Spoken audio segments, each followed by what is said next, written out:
Assalamualaikum warahmatullahi wabarakatuh.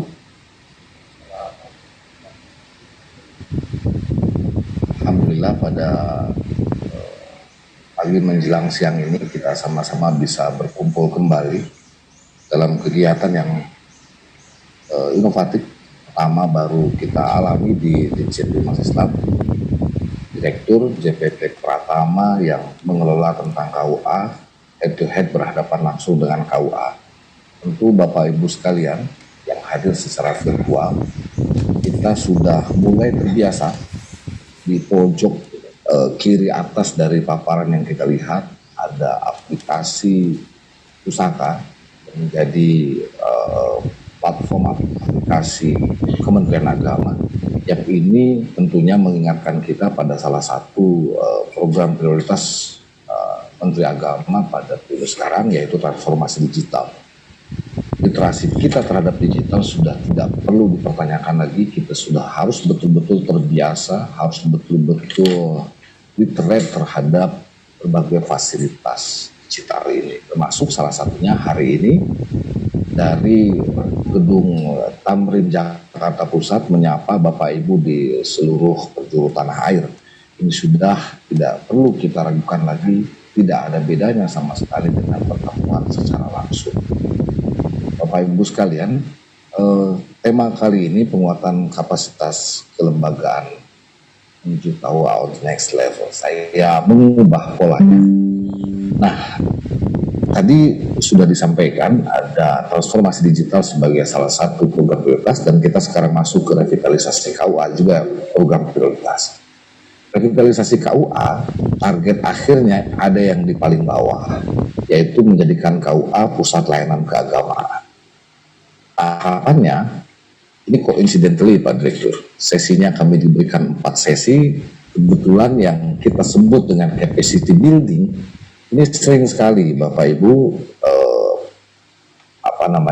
pegawai di keluarga besar kantor urusan agama se-Indonesia, seringkali kita mendengar istilah capacity building.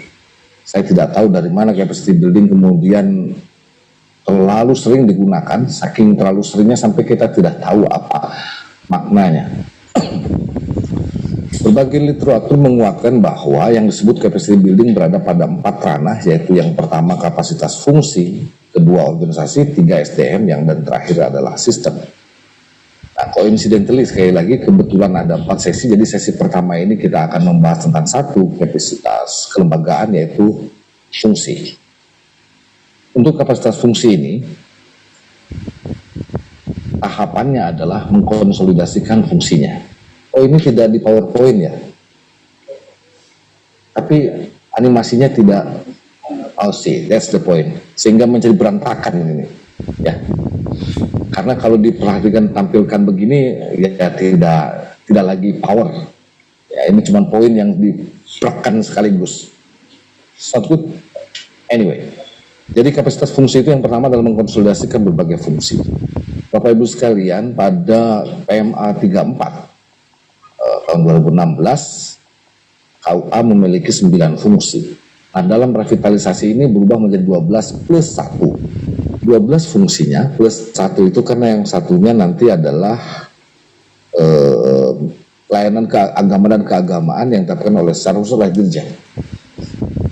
Saya mau sekilas ke bagian ini juga supaya tidak menjadi pikiran di Bapak Ibu semua bahwa inilah fungsi KUA pada konteks revitalisasi. Dengan demikian bagaimana Bapak Ibu bisa berpikir bahwa revitalisasi KUA itu hanya berlaku pada KUA yang menjadi sasaran revitalisasi. Bukan, Pak. Revitalisasi KUA berlaku untuk seluruh KUA. Cuma best practices-nya, contohnya, modelnya hanya berlaku sementara di beberapa titik dulu. Andai kan kita punya sumber daya anggaran, sumber daya manusia, sumber daya lainnya yang bisa mencakup semuanya, kita ingin melakukan revitalisasi untuk semua KUA.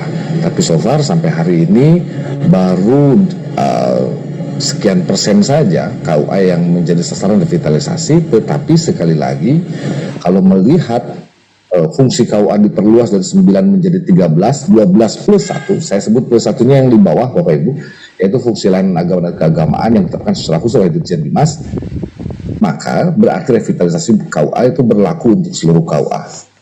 Kembali lagi Mas, kembali lagi, bukan next, kembali lagi. Oke. Nah, fungsi KUA ini dikonsolidir dari berbagai fungsi yang ada di Ditjen Bimas Islam. Bapak Ibu, KUA definisinya adalah UPT pada Kemenag di bawah Ditjen Bimas Islam. Nah, di bawah Ditjen Bimas Islam itu berarti Ditjen Bimas Islam bersama Dirjennya Prof. Kamarudin Amin ini menurunkan berbagai fungsi yang ada pada Ditjen tersebut sebagai instansi pembina, induk pembina dari UPT, diturunkan secara cascade ke UPT. Saya sebut cascade tidak langsung dari Dirjen itu ke KUA, tetapi turun di bawahnya para direktur, ada 4 direktorat di Bimas Islam, turun lagi ke bidang-bidang yang ada di Kanwil, turun lagi ke seksi Bimas yang ada di Kankemenag Kabupaten Kota, dan kemudian turun ke KUA. Nah, gara-gara fungsinya diperluas, muncul juga perluasan jenis layanan. Jenis layanan tidak bisa kami tampilkan, ini ada 68 jenis layanan, so far, meskipun ini masih dalam tahap pengembangan, dan dari berbagai jenis layanan itu barulah kita bisa menyebutkan ketika fungsinya sudah terkonsolidir, jenis lainnya sudah diperluas, barulah kita bisa mengklaim revitalisasi KUA dalam dimensi penguatan kapasitas kelembagaan pada konteks kapasitas fungsi itu berkontribusi pada upaya membuat KUA menjadi pusat pelayanan keagamaan. Nah, konsekuensinya secara langsung akan mengubah standar kompetensi jabatan, jadi tidak lagi pegawai di KUA itu kompetensi yang dibutuhkan seperti yang sebelumnya, tetapi akan jauh lebih luas. Dan yang kedua, ini akan berpengaruh pada jabatan kepala KUA yang lebih inklusif, tidak lagi hanya didominasi oleh jabatan fungsional penghulu.